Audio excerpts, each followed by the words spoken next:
Une fois, t'es-tu arrêté à réfléchir à tout ce que tu pourrais accomplir si seulement tu osais faire ce premier pas? Pour beaucoup, les rêves sont comme des étoiles, magnifiques, brillantes et toujours là, mais elles semblent être hors de notre portée, surtout quand on pense qu'il est trop tard. Pourtant, le stoïcisme, cette philosophie qui a résisté à l'épreuve du temps, nous enseigne qu'il n'est jamais trop tard pour commencer, avancer et conquérir ce que l'on désire tant. Pourquoi pensons-nous qu'il y a un âge précis pour accomplir nos rêves? Cette idée est tellement ancrée que beaucoup se sentent paralysés en croyant avoir raté leur moment. Cependant, des exemples comme celui de Harlan Sanders, qui a fondé KFC à 65 ans, ou d'Anna Mary Robertson Moses, mieux connue sous le nom de Grandma Moses, qui a commencé sa carrière artistique à 78 ans, nous montrent qu'il n'y a pas de limite de ce genre. Ces cas ne sont pas des exceptions parce qu'ils ont eu de la chance, mais parce qu'ils ont agi avec la détermination et la perspective stoïque de profiter du temps qu'ils avaient, au lieu de se lamenter sur celui qui était passé. Dans cette vidéo, nous explorerons comment le stoïcisme nous fournit des outils puissants pour surmonter la peur de l'échec, la procrastination et la fausse croyance qu'il est trop tard. Nous analyserons des clés pratiques et des enseignements philosophiques qui nous motiveront à agir, peu importe notre âge ou nos circonstances. De plus, nous partagerons des histoires inspirantes de personnes qui, contre toute attente, ont prouvé que les rêves n'ont pas de date d'expiration. Ceci est un rappel pour toi, qui regarde cette vidéo, que peu importe où tu te trouves aujourd'hui ou quel âge tu as, ce qui importe, c'est ta décision de commencer aujourd'hui, d'y aller petit à petit et de marcher vers tes rêves avec la conviction que le temps bien utilisé sera toujours en ta faveur. Première clé, accepte que le présent est ton seul vrai point de départ. Regarde, peu importe combien de temps tu penses avoir perdu ou combien tu aurais voulu commencer plus tôt, le seul moment que tu as vraiment pour agir, c'est maintenant. Ça ne semble pas être le cas, mais la vérité, c'est que souvent, nous restons piégés dans les « et si j'avais commencé plus tôt » ou « il est trop tard pour moi ». Cela non seulement est inutile, mais va totalement à l'encontre des principes du stoïcisme. Épictète, l'un des grands penseurs stoïciens, disait « Ce n'est pas ce qui t'arrive, mais comment tu y réagis, qui compte. Et tu sais quoi?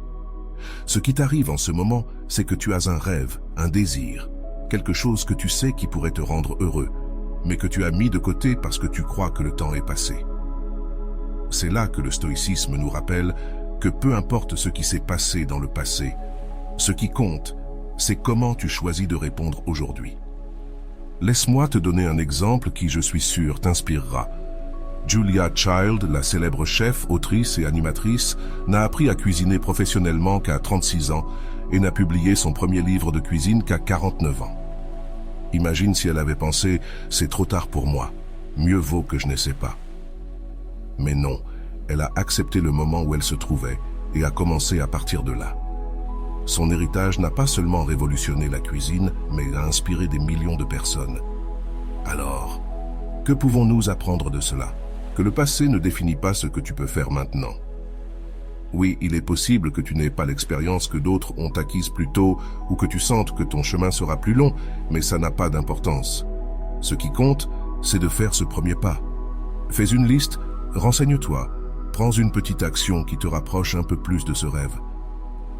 Pourquoi est-ce important d'accepter le présent comme ton point de départ? Parce que cela te libère du lourd fardeau du passé. Tu n'es plus en train de lutter contre ce que tu aurais dû faire, tu avances simplement avec ce que tu as maintenant, avec calme et détermination. C'est un changement de mentalité tellement puissant que, une fois que tu l'acceptes, tu réalises que le temps que tu pensais avoir perdu se transforme en temps que tu es en train de gagner. Alors, qu'est-ce qui te retient? Aujourd'hui pourrait être le jour où tu commences quelque chose d'incroyable. Il te suffit d'accepter que c'est ton moment. Avant d'aller loin, je te serais reconnaissant si tu mets un j'aime à la vidéo. Cela m'aiderait à continuer de diffuser cette philosophie. Si tu n'es pas encore abonné, je te recommande de t'abonner et d'activer la cloche pour ne manquer aucune vidéo.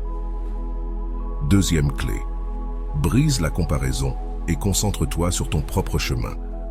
Parlons de quelque chose qui nous freine plus que nous ne le réalisons. La comparaison avec les autres.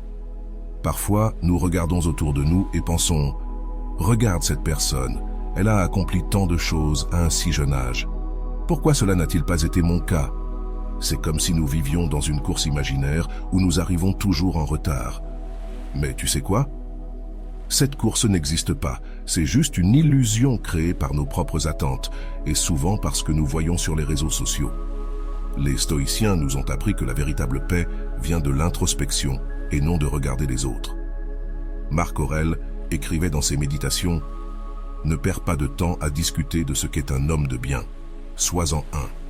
Cela signifie qu'il faut arrêter de se préoccuper de ce que font les autres et se concentrer sur la construction de son propre chemin, à son rythme et selon ses propres règles. Savais-tu que Vera Wang, l'une des créatrices de mode les plus célèbres au monde, n'a conçu sa première robe qu'à 40 ans? Avant cela, elle avait travaillé comme rédactrice de mode, puis comme patineuse artistique professionnelle. Imagine si elle avait passé sa vie à se comparer à de jeunes créatrices qui avaient commencé bien avant elle. Elle n'aurait probablement jamais créé un empire dans le monde de la mode. Vera a compris que son chemin était unique et que ce qui comptait, c'était de se concentrer sur ce qu'elle pouvait apporter, pas sur ce que les autres faisaient déjà.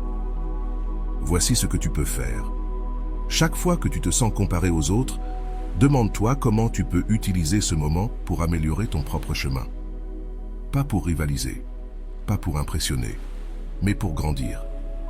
La comparaison n'a de sens que si tu l'utilises comme inspiration, pas comme une excuse pour te paralyser. Arrêter de te comparer t'aide aussi à profiter davantage du processus, car tu comprends que poursuivre tes rêves ne consiste pas seulement en le résultat final, mais en le voyage, en l'apprentissage, en la croissance et en la découverte de ce dont tu es capable. Quand tu te concentres sur toi-même, tu commences à voir que le progrès, aussi petit soit-il, est un succès en soi. Alors, rappelle-toi, peu importe si quelqu'un d'autre a réussi avant toi ou si tu as l'impression qu'ils sont plus avancés. L'histoire n'est pas la leur, c'est la tienne. Tu as ton propre timing, tes propres leçons et ce qui est le plus important, ta propre vision. Et crois-moi, lorsque tu te concentres sur ce que tu peux faire sans regarder à côté, quelque chose d'incroyable commence à se produire. Tu avances. Troisième clé, apprends à voir l'échec comme une partie du processus. Regarde, c'est là que beaucoup de gens se retrouvent bloqués, la peur de l'échec. Nous pensons que faire une erreur signifie que nous ne sommes pas assez bons ou que c'est fini. Mais t'es-tu déjà rendu compte que les grandes réalisations sont pleines de trébuchements? Le stoïcisme a une vision très claire sur ce point. L'échec n'est pas l'ennemi, c'est un maître. Épictète disait « Les difficultés sont ce qui montre ce que les hommes sont ». Que cela signifie-t-il? Que ce n'est pas l'échec qui définit qui tu es, mais comment tu choisis d'y répondre. Chaque chute, chaque erreur est une opportunité d'apprendre quelque chose de nouveau, de te renforcer et surtout de continuer à avancer. Laisse-moi te raconter une histoire qui illustre parfaitement cela. Thomas Edison. Savais-tu qu'il a dû faire plus de 1000 tentatives avant d'inventer l'ampoule? 1000 tentatives. Imagine s'il avait abandonné après la 10e ou la 50e. Quand on lui a demandé comment il se sentait après avoir échoué autant de fois, il a répondu « Je n'ai pas échoué 1000 fois, j'ai simplement découvert 1000 façons qui ne fonctionnera pas. » Voilà la mentalité qui change tout. Quand tu commences à poursuivre un rêve, il est inévitable que tu rencontres des défis et des erreurs. Mais chacun de ces moments a quelque chose à t'enseigner. Peut-être que ce n'était pas le bon chemin, mais maintenant tu sais comment ne pas le faire. Ou peut-être que tu découvres une compétence que tu ne savais même pas que tu avais. C'est comme un jeu de construction. Chaque pièce, même celle qui semble ne pas s'emboîter au début, te rapproche un peu plus de l'image complète. Et tu sais quoi de mieux? Chaque fois que tu fais face à un échec et que tu continues, tu deviens plus fort. Tu apprends à te faire confiance, à t'adapter et à ne pas dépendre du fait que tout soit parfait. Car soyons réalistes, dans la vie, rien ne se passe exactement comme prévu. Donc, la prochaine fois que quelque chose ne se passe pas comme tu l'avais planifié, pose-toi cette question. Qu'est-ce que je peux apprendre de ça? Puis, relève-toi et continue, car chaque fois que tu le fais, tu te rapproches un peu plus de ta cible. Quatrième clé, divise tes rêves en petites étapes et célèbre chaque avancée. Alors, ça t'est déjà arrivé de regarder un rêve tellement grand que tu ne sais même pas par où commencer? C'est comme se tenir devant une montagne et penser « Il n'y a aucune chance que je puisse atteindre le sommet ». Mais voici l'astuce. Tu ne montes pas une montagne en un seul saut, n'est-ce pas? Tu le fais pas à pas. Et c'est exactement ce que nous devrions faire avec nos rêves. Un maître du stoïcisme a dit quelque chose de très puissant. Ne te surcharge pas de tâches gigantesques, fais de petites choses, mais fais-les bien. Cette idée est fondamentale car elle nous aide à ne pas nous laisser submerger par tout ce que nous avons devant nous. Au lieu de cela, nous nous concentrons sur le prochain pas immédiat, sur ce que nous pouvons faire aujourd'hui. Je vais te raconter l'histoire de John Pemberton, le créateur de Coca-Cola. Il n'a pas commencé en pensant à construire l'une des plus grandes marques du monde. En réalité, son rêve a commencé dans un petit laboratoire où il expérimentait des formules. Ce fut un processus lent, rempli d'ajustements et de petits progrès. Mais chaque étape l'a rapproché de son objectif. Et aujourd'hui, Coca-Cola est un empire mondial. Tout ça parce que Pemberton a compris l'importance de commencer avec ce qu'il avait et de progresser petit à petit. C'est clé. Lorsque tu divises tes rêves en étapes petites et gérables, tu arrêtes de te sentir accablé. Chaque action, aussi petite soit-elle, compte. Peut-être que c'est faire des recherches sur un sujet, passer un appel, écrire une idée ou pratiquer une compétence. L'important, c'est d'agir, car la somme de ces petites étapes finit par créer quelque chose de grand. Et tu sais quoi? Il est aussi crucial de célébrer chaque progrès, même petit. Célèbre-le. Parfois, nous sommes tellement concentrés sur le résultat final que nous oublions de reconnaître les progrès. Mais ces petites histoires sont celles qui nous maintiennent motivés. Par exemple, si ton rêve est d'écrire un livre, célèbre lorsque tu termines ton premier chapitre. Ou si tu veux apprendre à jouer d'un instrument, célèbre lorsque tu arrives à jouer ta première chanson. Diviser et célébrer rend non seulement le chemin plus supportable, mais cela t'aide aussi à en profiter. Car au bout du compte, poursuivre un rêve ne consiste pas seulement à atteindre l'objectif, mais à grandir, apprendre et profiter du processus. 5e clé. Entoure-toi de personnes qui te poussent vers l'avant. Parlons maintenant de quelque chose que l'on oublie parfois, l'importance des personnes qui nous entourent. Lorsque tu poursuis un rêve, les personnes avec lesquelles tu passes ton temps peuvent faire toute la différence. T'es-tu déjà rendu compte que certaines personnes t'inspirent de l'énergie et de la motivation, tandis que d'autres semblent éteindre ton désir d'avancer? Ce n'est pas une coïncidence. Les stoïciens comprenaient cela parfaitement. Marc Aurèle écrivait « Évite ceux qui se plaignent constamment et ceux qui traînent avec eux un nuage de négativité. Cherche ceux qui cultivent l'âme, car leur lumière enflammera aussi la tienne. » C'est-à-dire que les personnes qui t'entourent n'influencent pas seulement ton humeur, mais aussi ta capacité à avancer. Laisse-moi te donner un exemple concret. Ray Kroc, celui qui a transformé McDonald's en un géant mondial, ne l'a pas fait seul. Il s'est entouré de personnes qui partageaient sa vision et a travaillé avec elles pour construire quelque chose de grand. S'il avait été entouré de personnes lui disant « ça ne va pas marcher » ou « tu es déjà trop vieux pour ça », car il a commencé son parcours à 52 ans, McDonald's ne serait probablement jamais devenu ce qu'il est aujourd'hui. Alors, que pouvons-nous apprendre de cela? Que ton environnement est important. Si tu es entouré de personnes qui doutent constamment de toi ou qui ne valorisent pas tes rêves, cela peut affecter ta confiance et ta motivation. D'un autre côté, si tu cherches à t'entourer de personnes qui te soutiennent, qui te motivent et qui croient en toi, leur énergie positive deviendra un carburant incroyable pour ton chemin. Mais ne t'inquiète pas si tu sens qu'à ce moment précis, tu n'as pas ces personnes dans ta vie. Tu peux toujours les chercher. Rejoins des groupes, des communautés ou des événements liés à ton rêve. Aujourd'hui, avec la technologie, tu peux même trouver du soutien dans des forums en ligne, sur les réseaux sociaux ou dans des cours. L'important, c'est que tu trouves des personnes qui partagent ta vision ou qui t'inspirent à continuer. Rappelle-toi, tu n'es pas seul dans cette aventure. Les bonnes personnes ne te poussent pas seulement à atteindre tes objectifs, elles rendent aussi le voyage plus agréable et significatif. Et si tu as la chance d'avoir déjà quelqu'un comme ça dans ta vie, n'oublie pas de le remercier. Cette connexion peut être plus précieuse que ce que tu imagines. 6e clé, sois patient avec toi-même et avec le processus. Voici quelque chose que l'on oublie souvent, la patience. Sincèrement, combien de fois nous frustrons-nous parce que les choses n'avancent pas aussi vite que nous le souhaiterions? Mais laisse-moi te dire quelque chose d'important. Les rêves n'ont pas de date limite. Les réaliser est un processus et, comme tout processus, il nécessite du temps et de la patience. Pas seulement pour ce que tu fais, mais aussi pour toi-même. Épictète l'a dit mieux que personne. Aucune grande chose ne se crée immédiatement, pas plus qu'un figuier ou une grappe de raisin. Donne du temps, d'abord des pousses, puis des fleurs et enfin des fruits. Quel beau rappel que tout dans la vie a un rythme naturel. Tu ne peux pas planter une graine aujourd'hui et espérer que demain un arbre porte des fruits. La croissance prend du temps, mais ce temps est essentiel pour que tout mûrisse correctement.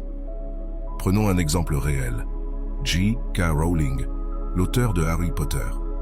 Avant que son livre ne devienne un phénomène mondial, elle a essuyé les rejets de plus de 12 maisons d'édition. Et ce n'est pas tout, elle élevait sa fille en tant que mère célibataire et faisait face à des difficultés financières. Mais elle ne s'est pas rendue. Elle a pris le temps d'écrire, d'améliorer son histoire et de continuer à essayer. Sa patience a porté ses fruits et aujourd'hui son histoire a inspiré des millions de personnes à travers le monde. Lorsque tu poursuis un rêve, il est normal de sentir que tu n'avances pas assez vite ou de te comparer aux autres. Rappelle-toi la clé précédente, mais voici la vérité. Peu importe le temps que cela prend. L'important, c'est que tu continues d'avancer. Chaque petit pas compte, même s'il semble insignifiant à ce moment-là. Et tu sais quoi? Être patient avec toi-même signifie aussi ne pas être trop dur lorsque quelque chose ne se passe pas comme tu l'espérais. Il est normal de faire des erreurs ou de prendre une pause si nécessaire. Le progrès n'est pas toujours linéaire, et c'est très bien ainsi. Ce qui compte, c'est que tu restes engagé dans ta vision, peu importe le temps que cela prend. Alors la prochaine fois que tu sentiras que les choses n'avancent pas, rappelle-toi que tout grand rêve a besoin de temps pour éclore. Permette-toi de grandir à ton propre rythme et fais confiance au fait qu'avec constance et patience, tu arriveras là où tu veux être. 7e clé. Trouve du sens à chaque étape, pas seulement à la fin. Parlons maintenant de quelque chose que nous oublions souvent lorsque nous poursuivons un rêve, trouver du sens sur le chemin, pas seulement dans la destination. Combien de fois nous concentrons-nous tellement sur l'objectif que nous oublions de profiter du processus? C'est comme si nous voyions le voyage vers nos rêves comme un fardeau, alors qu'en réalité, c'est là que se produit toute la magie. Marc Aurèle, dans sa sagesse stoïque, écrivait « Le bonheur de ta vie dépend de la qualité de tes pensées ». Cela nous rappelle que peu importe où nous voulons arriver, l'important est comment nous choisissons de vivre chaque moment en avançant vers cet objectif. Le sens ne réside pas dans un résultat final, mais dans les actions quotidiennes qui nous rapprochent de ce que nous voulons. Pense à l'exemple de Haruki Murakami, l'un des écrivains les plus reconnus au monde. Avant de se consacrer à la littérature, Murakami était propriétaire d'un bar de jazz. Quand il a décidé qu'il voulait écrire, il ne l'a pas fait en pensant à gagner des prix ou à vendre des millions de livres, mais simplement parce qu'il a trouvé du sens dans l'acte d'écrire. Pour lui, chaque page écrite était une petite réussite, une étape significative de sa vie. Et regarde où il en est maintenant. Il a touché des millions de vies avec ses histoires, tout parce qu'il a apprécié et valorisé chaque moment du processus. Et toi, à quel point valorises-tu les petites étapes que tu franchis vers ton rêve? Beaucoup de gens pensent que seul le grand accomplissement final mérite d'être célébré, mais chaque petit effort compte. Chaque jour où tu choisis de travailler sur ton rêve, chaque défi que tu surmontes, chaque moment où tu t'assois pour apprendre quelque chose de nouveau, tout cela a du sens. Tout a un but. La beauté de trouver du sens sur le chemin, c'est que cela te rend plus résilient. Lorsque tu sais pourquoi tu fais ce que tu fais, même les jours difficiles prennent du sens. Tu arrêtes de penser au combien il en reste et commences à apprécier le « qu'est-ce que je peux apprendre de cela ?» Parce qu'au final, la méta n'est pas la seule chose qui compte, ce qui te transforme, c'est le chemin. Ainsi, pendant que tu poursuis ton rêve, fais une pause de temps en temps, demande-toi « qu'est-ce que j'apprends maintenant? Comment cela me rend-il meilleur ?» Et rappelle-toi que chaque pas, aussi petit soit-il, a de la valeur. Si tu trouves du sens dans le présent, la méta ne sera que la cerise sur le gâteau. 8e clé, garde la discipline, même lorsque la motivation disparaît. Soyons honnêtes, Il y aura des jours où tu n'auras pas envie de travailler pour tes rêves, ces jours où tout semble lourd, où tu te demandes si cela vaut la peine de continuer à essayer. Ça nous arrive à tous. La motivation, cette étincelle initiale qui nous pousse, n'est pas toujours là. Mais voici le secret. Tu n'as pas besoin de motivation pour avancer. Ce dont tu as besoin, c'est de discipline. Épictète disait « La liberté ne se trouve pas en faisant ce que tu veux, mais en contrôlant tes désirs. » Cela nous enseigne que le véritable progrès vient de l'action constante, même quand tu n'as pas envie. La discipline est le moteur qui te maintient en mouvement lorsque la motivation disparaît. Pense-y de cette manière. Combien de fois t'es-tu senti motivé pour commencer quelque chose, mais au bout de quelques jours, cette émotion s'est évaporée? Par exemple, peut-être que tu as décidé d'apprendre une langue ou d'écrire un livre, et les premiers jours, tu étais plein d'énergie. Mais ensuite, un jour, tu n'avais tout simplement pas envie de le faire. C'est là que la discipline entre en jeu. C'est cette force qui te dit « Peu importe comment je me sens aujourd'hui, je vais faire au moins un petit pas. » Un exemple incroyable de discipline est celui de Charles Darwin. Bien qu'aujourd'hui il soit reconnu comme l'un des scientifiques les plus influents de l'histoire, son travail sur l'origine des espèces n'a pas été un coup de génie soudain. Il a passé plus de 20 ans à collecter des données, étudier, écrire et réécrire avant de publier son ouvrage. Il y a eu des jours où il s'est senti bloqué, mais sa discipline lui a permis de continuer jusqu'à ce qu'il termine son travail monumental. Comment peux-tu appliquer cela à ta vie? Commence par de petites habitudes quotidiennes. Tu n'as pas besoin de faire de grands progrès chaque jour, mais tu as besoin de consistance. Si aujourd'hui tu n'as pas envie de travailler sur ton rêve, fais au moins quelque chose de petit. Écris une idée, étudie pendant 5 minutes ou fais un pas minimal. C'est comme construire un mur. Chaque brique compte, même les plus petites. De plus, souviens-toi que la discipline ne signifie pas que tu dois être parfait. Il y aura des jours où tu échoueras, et c'est bien ainsi. L'important est de revenir sur le chemin le plus rapidement possible. C'est dans cette constance, pas dans la perfection, que les rêves se construisent vraiment. Alors, la prochaine fois que tu te sentiras démotivé, pose-toi cette question. Quel petit pas puis-je faire aujourd'hui? Et fais-le. La discipline te mènera beaucoup plus loin que la motivation. 9e clé, visualise le succès, mais agis dans le présent. Parlons de quelque chose qui peut sembler contradictoire, rêver en grand, mais garder les pieds sur terre. Parfois, on se concentre tellement sur l'imaginaire du succès qu'on oublie que celui-ci ne se réalise qu'en travaillant ici et maintenant. Ce n'est pas mal de visualiser tes objectifs. En fait, c'est très puissant. Mais le stoïcisme nous enseigne que nous devons équilibrer cette vision avec des actions présentes. Sénèque, dans sa grande sagesse, nous a dit « La chance, c'est ce qui arrive lorsque la préparation rencontre l'opportunité. » Cela signifie que même si imaginer ton succès peut te motiver, ce qui le rendra réel, c'est l'effort quotidien et constant. Autrement dit, il ne suffit pas de visualiser, tu dois agir. Laisse-moi te parler de Jim Morris, aussi connu sous le nom de The Rookie. Cet homme est un exemple parfait de comment la visualisation et l'action peuvent travailler ensemble. Morris rêvait de devenir joueur de baseball professionnel, mais des blessures l'ont éloigné du sport dans sa jeunesse.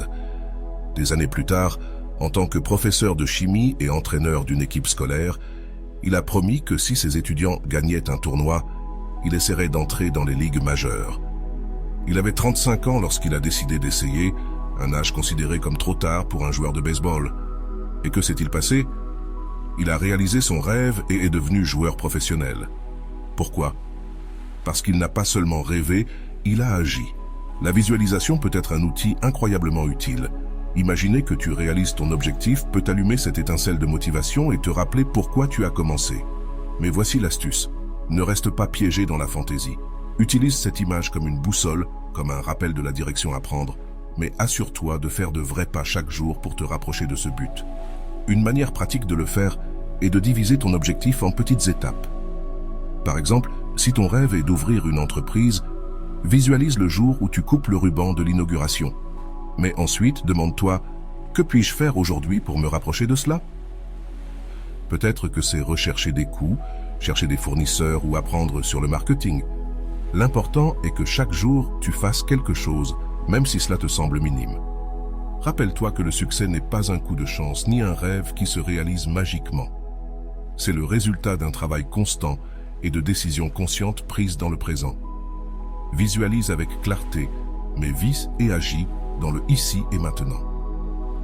10e clé, adopter une mentalité de croissance et d'apprentissage constant. Cette clé est l'une de mes favorites, car elle change vraiment la manière dont nous voyons les défis et les opportunités. Souvent, quand on poursuit un rêve, on pense qu'on doit avoir toutes les réponses ou être parfait dès le début.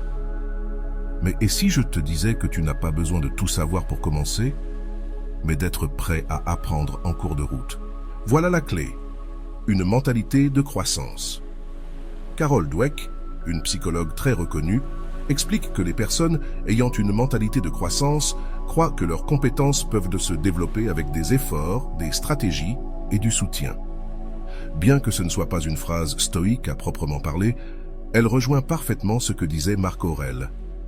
Ce qui n'est pas utile pour la ruche ne l'est pas non plus pour l'abeille.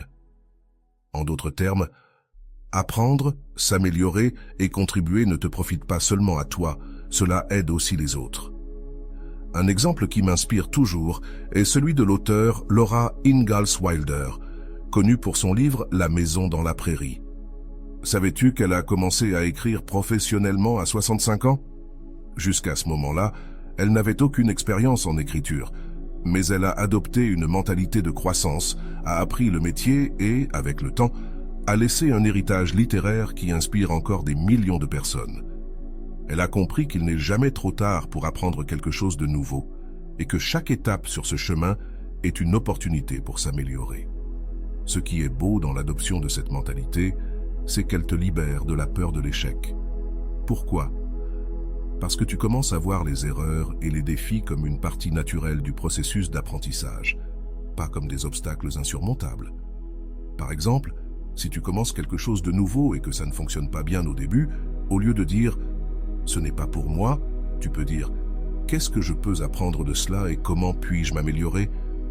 De plus, apprendre constamment ne te rend pas seulement meilleur dans ce que tu fais, ça te garde aussi motivé et curieux. Tu peux lire des livres, suivre des cours, discuter avec des personnes qui ont réussi ce que tu souhaites réaliser, ou simplement apprendre de tes propres expériences. Chaque jour est une occasion de grandir un peu plus. Alors, voici une question importante. Que fais-tu aujourd'hui pour apprendre quelque chose de nouveau qui te rapproche de tes rêves? Parce que peu importe si le pas est grand ou petit, tant que tu continues à grandir, tu avanceras dans la bonne direction. 11e clé.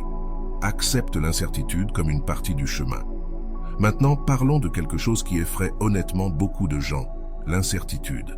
Quand tu poursuis un rêve, il y a beaucoup de choses que tu ne peux pas contrôler. Tu ne sais pas exactement comment les choses vont se passer, ni si tu atteindras le résultat espéré. Mais voici le point. Tu n'as pas besoin de toutes les réponses pour commencer. L'incertitude n'est pas un ennemi, c'est un compagnon inévitable dans toute grande aventure. Épictète, le sage stoïcien, nous a laissé une leçon précieuse. La préoccupation ne vide pas demain de sa tristesse, mais elle vide le présent de sa force. Que signifie cela? Que s'inquiéter de ce qui pourrait se passer ne change rien, mais cela te vole l'énergie que tu pourrais utiliser pour agir aujourd'hui. La clé réside dans l'acceptation du fait que l'avenir sera toujours incertain et que c'est parfaitement normal. Laisse-moi te parler de Samuel L. Jackson, cet acteur qui est aujourd'hui l'un des visages les plus reconnaissables d'Hollywood. Il ne réussit pas à obtenir son premier rôle important avant ses 43 ans. Tu crois qu'il était certain qu'il allait réussir? Bien sûr que non, mais au lieu de laisser l'incertitude le paralyser, il l'a utilisé comme motivation pour continuer à travailler. Aujourd'hui, il est une preuve vivante que tu n'as pas besoin d'un plan parfait, juste la volonté de continuer, même quand le chemin n'est pas clair. L'incertitude, lorsque tu l'embrasses, peut devenir une source de force. Pense à cela. Si tout était garanti et prévisible, où serait l'émotion? Les moments de plus grande croissance et de découverte surviennent souvent lorsque nous nous aventurons dans l'inconnu. C'est effrayant, bien sûr, mais cela t'encourage aussi à être créatif, à apprendre et à t'adapter. Un exercice que tu peux faire est de changer ta perspective sur l'incertitude. Plutôt que de la voir comme un problème, regarde-la comme une opportunité. Demande-toi ce que tu peux découvrir en faisant ce premier pas ou quelles possibilités s'ouvrent si tu oses essayer. Ainsi, au lieu de te préoccuper de ce qui pourrait mal tourner, commence à te concentrer sur ce que tu pourrais gagner. Et n'oublie pas, tu n'as pas besoin de connaître tout le chemin pour commencer, tu as juste besoin de faire le prochain pas. L'incertitude sera toujours là, mais tes envies, ton effort et ta capacité à t'adapter à ce qui vient seront aussi présents. 12e clé, ne sous-estime jamais le pouvoir de commencer, même si c'est petit. Souvent, le plus grand obstacle pour poursuivre nos rêves, c'est que nous pensons trop aux défis immenses. Nous nous disons « je ne suis pas prêt » ou « j'ai besoin de plus de temps, de ressources, d'expérience ». Mais la vérité, c'est que la seule chose dont tu as besoin pour commencer, c'est de commencer. Marc Aurèle l'a parfaitement exprimé. L'objet de la vie n'est pas de se ranger du côté de la majorité, mais d'échapper à faire partie des insensés.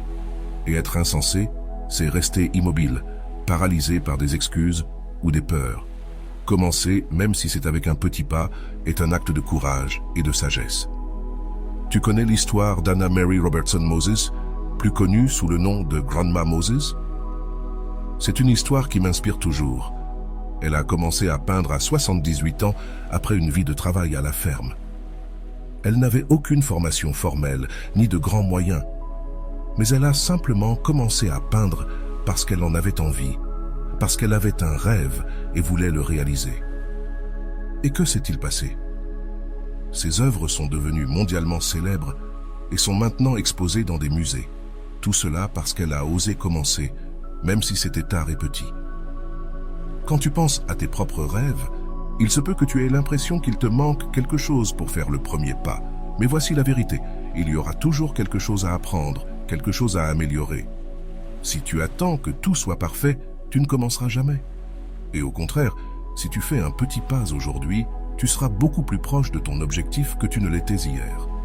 Cela peut être aussi simple que d'écrire cette première page, de rechercher ce cours, de passer cet appel, ou même de partager ton idée avec quelqu'un. Ces petits pas sont comme des graines que tu plantes dans la terre. Peut-être qu'au début, tu ne verras pas de résultats, mais si tu les arroses avec constance, un jour tu verras comment elles grandissent. De plus, commencer petit te permet de construire ta confiance. Chaque petit accomplissement, chaque pas que tu fais, te rappellera que tu es capable, que tu avances.